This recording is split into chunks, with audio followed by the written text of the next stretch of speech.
like, subscribe, and share.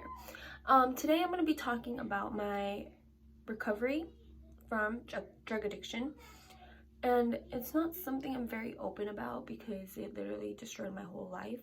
But I figured, hey, there's other people that are out there that if they watch your video, maybe you can change their life. So I might as well just do it, right? Okay. I started going out a lot, and I just turned 21 and I wanted to, enjoy and go party because I felt like I was missing out so much. Well, when I was partying at these parties, I met my ex-boyfriend. I'm not gonna say his name, so let's name him Starfish. I have a Starfish right here. So I met Starfish, and everything was fine at the beginning, and everybody warned me about him, but I would see this good side of him that nobody else would. I don't see the bad in people, and maybe that's my thing. I don't see the bad in people, which I really should, because not everybody has the same heart. And we were at a party one time, and he asked me, well, him and a group of friends asked me if I wanted a line of coke. And yes, I was doing coke. I wasn't doing coke every day. I was doing coke when I would go out and party. Well, this one time it wasn't coke, it was meth. And after they gave it to me, I was like, why it shouldn't burn. And they started laughing. They're like, oh, that wasn't coke, it was meth. And from there on, for 3 months, September, 3 months, I was on meth bad. And it was like, I felt like the whole world was against me, and I couldn't, come out of this hole. And my family, I started distancing myself from my family, and I moved out. I lived with him. I didn't know he was a drug dealer yet, and I was doing meth here and there when I was living with him, and it got to the point where we ended up moving out. And once we moved out, I found out he was dealing drugs, and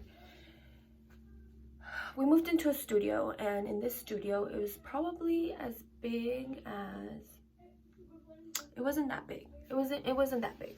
It literally, it was a room, a bathroom, the kitchen, and then the living room. It wasn't that big. And when I was sleeping at night, he would leave and be running amok all night long. And sometimes I'd stay up waiting for him. And I just wasn't processing everything that was going on because I was on drugs and I was making excuses for him. Then it got to the point where he changed the doorknob from the studio to where you only can open it with a key from the inside and from the outside. And keep in mind, in this studio, I didn't have windows. I did not have windows. So there wasn't any way I could get out. It got, my mom started showing up, and I wasn't allowed to let her in the house. And it got bad. It got really bad. It was bad. I would not sleep for weeks and weeks and weeks and weeks and weeks. And then my mom started noticing, everybody started noticing, because I went literally from this 168, girl to literally 128. So weeks go by, and I'm currently at the studio, and then it started getting physical, bad. So at this point, all I wanted to do was just get out, but I couldn't, because he would have the demon, that's how I'm gonna say it, the demon to lure me back, which the demon was. I actually moved out once, but I ended up coming back because he showed up at my friend's house. And he was like, if you don't leave with me, you're gonna see what happens. At this point, I'm scared. I'm on meth. What is he gonna do? I've seen him shoot up his baby mama's house. And I didn't see him, but he was constantly reminding me of that, because I feel like it was probably because he was giving me a sign, hey, I'm gonna kill you if you leave me. So we're living in that studio, and then there was a house. In the house, lived his homie. He was in control of me. He had so much control on me that it was crazy.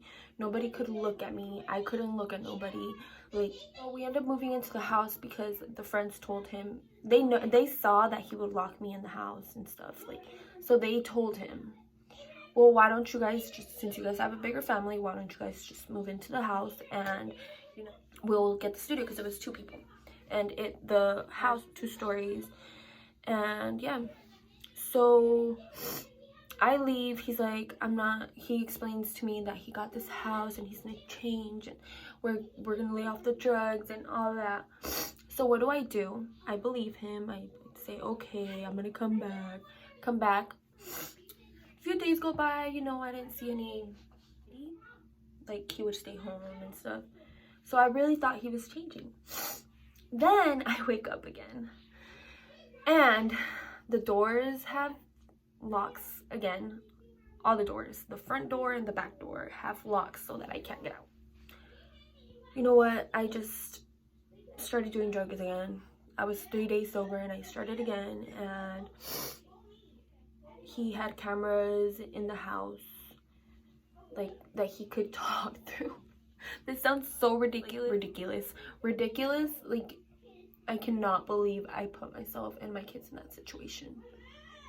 So at this point, like, I know that we're not staying there, and the last day that I was in that house, he had left early that morning, and he came back and he was acting so weird, and I didn't understand, like, why he was acting so weird.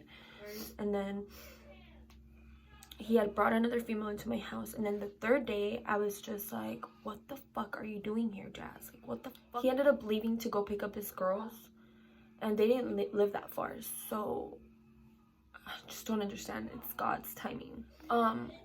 He leaves and I'm sitting there like, God, what can I do? Like, show me a way that I can get out, please. I need to get out of this. Like, I don't want this to be my life. I was sitting there having a conversation with God, and 20 minutes later, the cops show up. The cops motherfucking show up, and they're like, I walk out through the back door, because they didn't, like, lock the door because he was only gonna go pick up his girls. So I walked out the back door, and there's a cop just right there. And he's like, is everything okay tonight, ma'am? We got a domestic violence call. And I was like, yeah, like, everything's fine. Keep in mind, I'm like, on one, like, bad. He's like asking me, like, who else lives here with you? And I tell him my boyfriend, and he's like, I was like, but the owners live on the studio. I can go get them for you. The garage door was open, and the door, it's the garage door, the garage, and then there's a door to come to the back. So I was like, just wait here and I'm gonna go get them. Walk around to go to the door where the studio is. So it's the studio, it's the door, and then it's the studio door. And he's knocking on this door, and I'm like knocking on the guy's door, and I'm like, hey, the cops are here, like, what do I do? Because I've never dealt with cops, and honestly, like, I was terrified. I was so terrified. They end up walking through that door, and then the garage door, so they're like, I have 2 cops over here and I have 2 cops over here, and I'm like, well, I told them, my boyfriend's asking for a warrant. He doesn't want you to come in the house because he's asking for a warrant. And, well, where's your boyfriend? I don't know. I didn't know where he was at. I did not know where he was at, because he was only going, literally, he was only supposed to be going to his baby mama's house and back to the house. But he didn't do that. He went to his baby mama's house, found out the house got caught up, and he went to his aunt's. This is the house, and his aunt's is right here. And I'm sitting in the front porch, literally sitting in the front porch, looking at his aunt's house and watching him take the kids out of the car. And then I just watch him drive off with his friend, and I'm like, what? And they tell me like, where is he? Okay, so at this point my mom had already picked up Mari and Mateo, because they tell me either you have somebody pick up your kids or they're going to foster care. I'm like, no, they're not going to foster care. You got me fucked up. My mom and his mom had picked him up, and I'm sitting there, and there's like his friends on the side over here telling the cops she had no idea, like, you have proof of how he treats her. Like, yeah, still they got me in hell. But I do give them this though. They let me carry my son's blanket until they put handcuffs on me, because they didn't put handcuffs on me until like the very end, because I had my son's blanket. So I do give them that, and I am very thankful. And then they were booking me, and they were taking pictures of my tattoos and my body, and they asked me, why are you all bruised up? And me being scared, not knowing what was gonna happen, I should have, you know, just told them what had really happened. But I just told them that I fell down the stairs. But I was scared. I didn't know if they were gonna let me out and then him find me and, oh, you snitched on me, and, you know, all bad. Like, I don't know what he was capable of. I thought I knew him, and I didn't really know him. So I'm sitting there in a cell, like, just waiting for the Kingman, you know, bus to come get me, or whatever it's called. And I'm like crying, and like his friends are so excited to go to jail, and I'm over here crying, like, what's gonna happen with my kids? Like, are they with my parents? I don't know. And they take me to Kingman, and and I'm in the waiting cells for 2 days. That was fucking horrible. Like, I literally, all I did was cry, and nobody would answer my calls. The second day after the waiting cell, they take me up to the where everybody is, and I told her, like, I want to lock myself down. It was new to me. Like, I don't know the people that are here, and I walk in, and first person I see is a very good friend of mine. Not a very good friend at the time, because I didn't know her, but she's a good friend of mine now. She is the reason why I got closer to God. And she's staring at me, and then I go to my cell, and then just like this girl, a fine ass girl, all tattooed and like blonde hair and like big, and I'm like, nope, lock me down now. Row down, and then there's a row on top, and I end up in the cell at the very, very top in the corner, and I'm literally having so much separation anxiety that everybody thought I wanted to kill myself. I was literally in there screaming, like, I want my kids, I want my kids, I want my kids. And like, I knew that I put myself in that situation, so I couldn't cry about it. And they take me to suicide watch. I was in suicide watch for about 2 weeks. All I did was sleep, I didn't eat, and phone. Sleep, didn't eat, phone. When they took me back up to where everybody was at, they kept me down on lockdown, because they didn't know like how the females would react to me. They put me on lockdown, and then when they let me out, they're like, no, 2 days before they let me out, my cousin pops out by the window, and she's like, everything's gonna be all right, Jazz, don't cry, it's okay. And it made me feel so secure. Like, I wasn't comfortable with being there, but I felt like I had somebody there. And when they let me out, like, everybody loved me. I was baby Dora there, and I met some really good people, and I'm really glad that that happened, because I wasn't as humble as I am now, and I'm humble because of what happened. I feel like God gave me a second chance to not fuck up my life. So after that, I end up, okay, so I'm in there, and he's not helping me. I don't want my parents to help me, because they're, you know, taking care of my kids. Me and my baby daddy weren't talking. His mom, Starfish's mom, like, she would only like sugarcoat shit, because she's there. It was, you know, it wasn't I'm not saying it was a good experience, but I'm happy I was put there with the people that I was put there with. So the day that I was supposed to get released, then I get transferred all the way to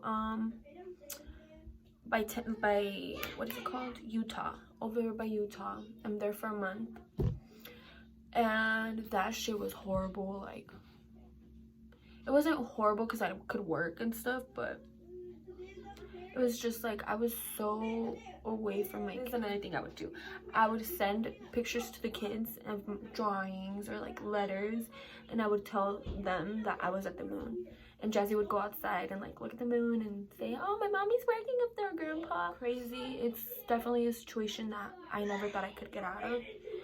What helped me recover was knowing that I was gonna get out and be with my kids.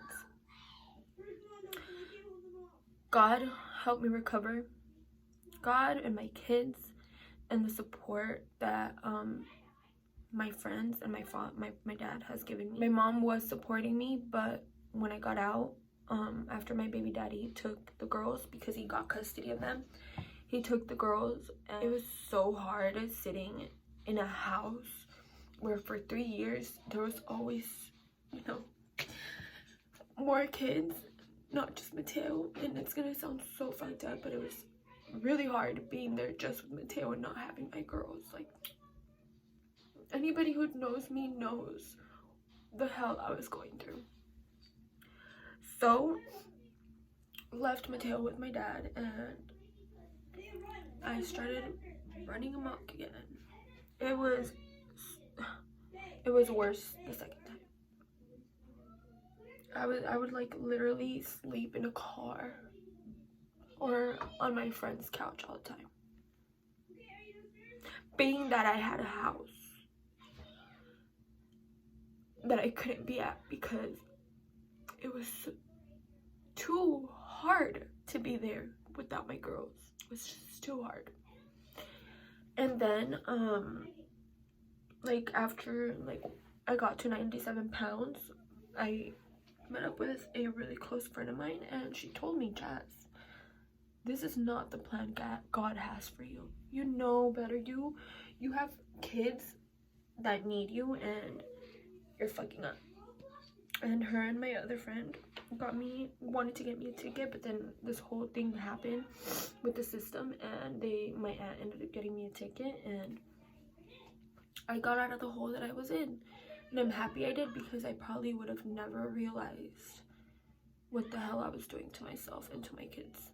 Has it been hard to be off of drugs? Yes. It's been really hard, actually. For the first couple of weeks, if I was craving to the point where my body could not handle the pain, sometimes I would feel like I'd be on it and felt like I didn't sleep for days, and I wanted to throw up. But you know, after I spent time with my family, with my kids, with my baby daddy, I realized that I'm not gonna let the devil in again. I did let the devil in again, because my ex asked me, hey Jess, you want to dance with the devil, when we first started dating? And I danced with the devil. I danced with the devil. And the reason I started the second time was because I had seen him, and he told me again, do you want to dance with the devil? And I did. But I'm not dancing with the devil again, ever. I'm in God's hands now. And I just want to let everybody out there that has an addiction, you can do it. You can do it. I met a lot of people that told me that they cannot, or they get out of jail and be back again the same night. Like, you can really do it. That type of lifestyle it's not a lifestyle. It's not. And drugs take so much away from you, your kids, your family, your spouse, your partner, whatever. Everything gets taken away from you. And I feel like that's what we need to be strong, our family. You don't need friends. Friends come and go, niggas come and go. What you really need is your family, and you need to have self-love and self-confidence. And I just want to put my message out there, and I don't want it to look like, you know, a pity party, but that's really what happened, and it was hard being without my kids. It was probably harder being without my kids than being in jail. But yeah, that was it for today. Sorry about the background noise. That's pretty much it for this video. Thank you for watching. If you liked my video, you already know, go like it, go subscribe, go share me to your friends, and just spread love and be kind and be humble, and you know, speak your mind. That's another thing. Speak your mind. Don't let people try to control your life, because that's your life. God already had a plan for you. God had a plan for you to plan your life, not for somebody else to control you. So, thank you for watching, Mariposa Squad. And also leave me a comment. You guys should like, subscribe, comment, and share. Alright, Mariposa Squad. Talk to you later.